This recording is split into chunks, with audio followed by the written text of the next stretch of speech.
Ok, buenas tardes. Vamos a dar inicio a lo que es la unidad 3 y 4. En relación a la unidad 3 el reporto, ¿no?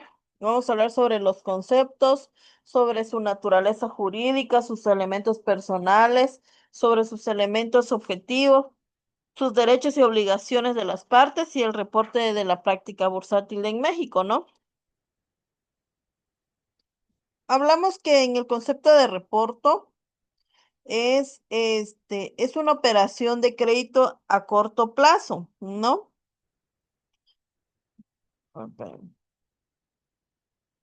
A corto plazo, mediante el cual el reportador adquiere la propiedad de títulos de crédito denominado valores, ¿no? Y del reportado a cambio de una suma de dinero y se obliga a transferir al reportado la propiedad de otros títulos de la misma especie, ya sea la calidad y la cantidad, ¿no?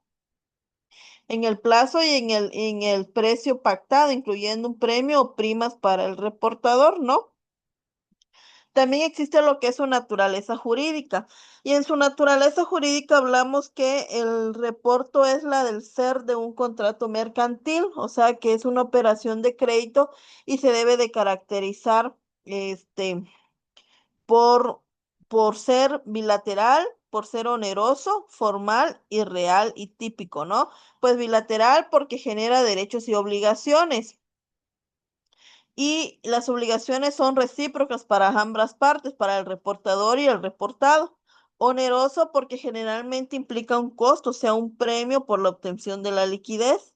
Formal porque debe constar por escrito, especificando detalles como la clase de títulos, dato de las partes de plazo y los precios, ¿no? Y real y consensual porque se perfecciona como la entrega en este caso de los títulos y el dinero, aunque su validez requiere la forma escrita, ¿no? Hablamos también de que es típico, porque esta es expresamente regulado por la Ley General de Títulos y Operaciones de Crédito en tanto su artículo 259 al 266, ¿no? ¿Cuáles son sus elementos, personales? Pues está el material, el reportador y el reportado, ¿no? El material, pues el título objeto, ¿no? De reporto y debe ser de título fungible, serial y de mercado, ¿no? Y el reportador, hablamos que es la parte que entrega una suma de dinero al reportado, o sea, y esta va a recibir los títulos de créditos y va a adquirir la propiedad de los títulos temporalmente y tiene derecho a un premio. Mientras que el reportado es la parte que entrega los títulos de crédito al reportador a cambio de dinero para obtener liquidez. Y esta se va a comprometer a recomprar los títulos al vencimiento de los plazos. Están también lo que son los elementos objetivos. Y en los elementos objetivos está lo que son los precios y los premios o la prima. Pero también entra lo que es los valores y el plazo, ¿no? Pues hablamos que los valores, pues es el objeto material de la operación, o sea, las acciones, los bonos, los certificados, ¿no? Y el precio es la cantidad de dinero que el reportador paga al reportado contra la recepción inicial de los títulos, mientras que el plazo es el periodo acordado para la vigencia de dinero, o sea que el reportador recibe estos títulos contra la recepción inicial de los títulos. Perdón, el plazo es el periodo acordado por la vigencia y el premio, o sea, o la prima es la cantidad adicional que el reportado se compromete a pagar para el reportador, ¿no? En el momento de su liquidación. Existen derechos y obligaciones para ambas partes. ¿Cuáles son esos derechos? Pues para el reportador, recibir los títulos de crédito y la suma de dinero, ¿no? Acordada al vencimiento. Mientras que el reportador va a recibir la suma de dinero al inicio y va a recomprar los títulos al vencimiento y a recuperar su propiedad. Y en obligaciones, el reportador va a pagar el precio y la suma de dinero al inicio de la operación y va a restituir títulos de la misma en especie, cantidad o cantidad, mientras que el reportado va a entregar los títulos al inicio para pagar lo convenido más el precio al vencimiento, ¿no? Existe también el reporte en la práctica bursátil de México. Y en el reporte hablamos que en México el reporte es un instrumento fundamental para la gestión de la liquidez en el mercado de valores. ¿Por qué? Porque esta está regulada por la Ley General de Títulos y Créditos, ¿no? Y las circulares de Banco de México y las comisiones nacionales bancarias. Pero este es ampliamente utilizado para instituciones financieras, como por ejemplo las casas de bolsa, los bancos, ¿no? Que son herramientas políticas monetarias, mientras que también nos va a permitir participar en el mercado para que exista la rentabilizar el acceso de la liquidez o cubrir necesidades de fondo. Y también las operaciones se realizan sobre los valores listados en la Bolsa Mexicana de Valores, ¿no? Y hasta aquí terminamos lo que es el tema de reporto. Entramos a lo que es la unidad 4. Y aquí en esta unidad 4 vamos a ver sobre las aperturas de créditos, ¿no? Hablamos que existe el concepto. En el concepto de apertura de crédito es un contrato por el medio del cual el acreditante, o sea, usualmente una institución financiera, se obliga a poner a disposición del acreditado una suma de dinero, o sea que esta es la que va a determinar o contraer por cuenta de esta una obligación para que el acreditado haga uso de ese crédito en la forma y en términos convenidos y obligaciones a restituir, ¿no? La suma que él disponga. ¿Cuál es su naturaleza? Pues su naturaleza es que el contrato mercantil es bilateral, es oneroso, es consensual, ¿no? En relación a sus elementos personales de derecho, hablamos que existen, a ver, espérame, a ver, aquí me salté un tema. Hablamos que está la orden de pago y las promesas de pago, ¿no? También hablamos que están las obligaciones del banco que van a consistir en poner a disposición del cliente la cantidad de dinero que les decía, ¿no?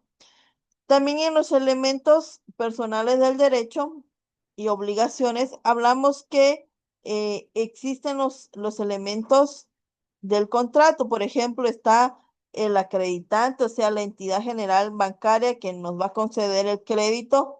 Está el acreditado, o sea, la persona física o moral a quien se le concede el crédito.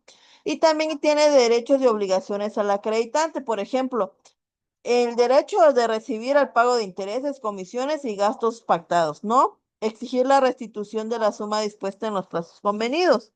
Poner a disposición del acreditado la suma de dinero y asumir la obligación por cuenta de esta, ¿no?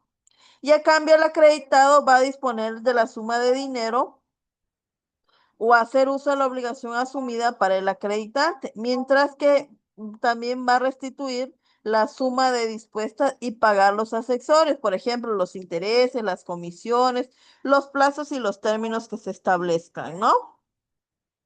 Existe la clasificación de apertura de crédito, por ejemplo, está eh, principalmente por su disposición y por su garantía, ¿no? Por su disposición es simple, o sea que el acreditado puede disponer de la cantidad concedida en una o varias exhibiciones, pero cada disposición extingue parcialmente el crédito disponible, ¿no? Está también la del cuenta al corriente, o sea que el crédito del acreditado puede realizar disposiciones y reembolsos totales o parciales durante la vigencia del contrato. Está también por su garantía.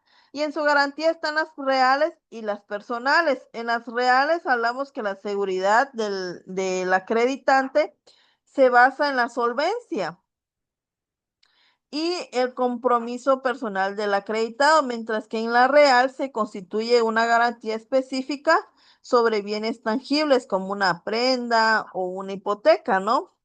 Hablamos sobre la garantía y en la garantía existen los contratos de créditos que buscan asegurar al acreedor el cumplimiento de las obligaciones que pueden ser Por ejemplo, las reales y las personales.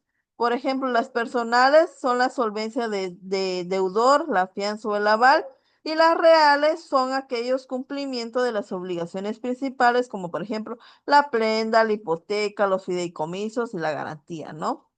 También existe el término de contrato, la extinción del crédito. ¿Y cómo se da esto? Pues el contrato de apertura de crédito puede terminar o extinguirse por varias ocasiones, ¿no? Por ejemplo, el vencimiento de plazo pactado, por el uso total del crédito, por el incumplimiento de la obligación, por el vencimiento del plazo, o sea, que la causa natural se haya extinguido, ¿no? Y por el uso del crédito es que el crédito simple o una vez dispuesto o restituido el monto, el contrato se finalice. El cumplimiento de las obligaciones, hablamos que está acá, puede ser la falta de pago, la falta de interés, el capital o cualquier otra violación a la cláusula del contrato. Existen acuerdos de mutuo de las partes. Está muerte del acreditado y denuncia del contrato, ¿no? La muerte del acreditado dependiendo de las cláusulas contractuales y denuncia del contrato si no se pactó un plazo específico, cualquiera de las partes puede darlo por terminado, ¿no? Existe lo que es la apertura de crédito en cuenta corriente como presupuesto para expedición de tarjeta de crédito. Y aquí hablamos que estas operaciones de las tarjetas de créditos se basan más que nada fundamentalmente en el contrato de apertura de crédito en una cuenta al corriente. O sea, las tarjetas físicas o virtuales es el instrumento material para que permite el acreditado disponer del crédito reaprobado. O sea que aquí la relación jurídica es el contrato de apertura de crédito y revolvente donde el banco lo acredite, ¿no? Y acá el acreditante se va a comprometer a pagar a los establecimientos afiliados los consumos relacionados por el cliente y este último también se va a obligar a realizar el reembolso de dichas cantidades, ¿no? Por ejemplo, más los intereses que se generen, las comisiones que nosotros lleguemos a generar, ¿no? Y es todo esto vuelve a poner y se denomina revolver, o sea que el saldo dentro del límite es establecido, ¿no? Y hasta aquí concluimos lo que es la unidad 3 y 4. Ok, voy a hacer tantito esto.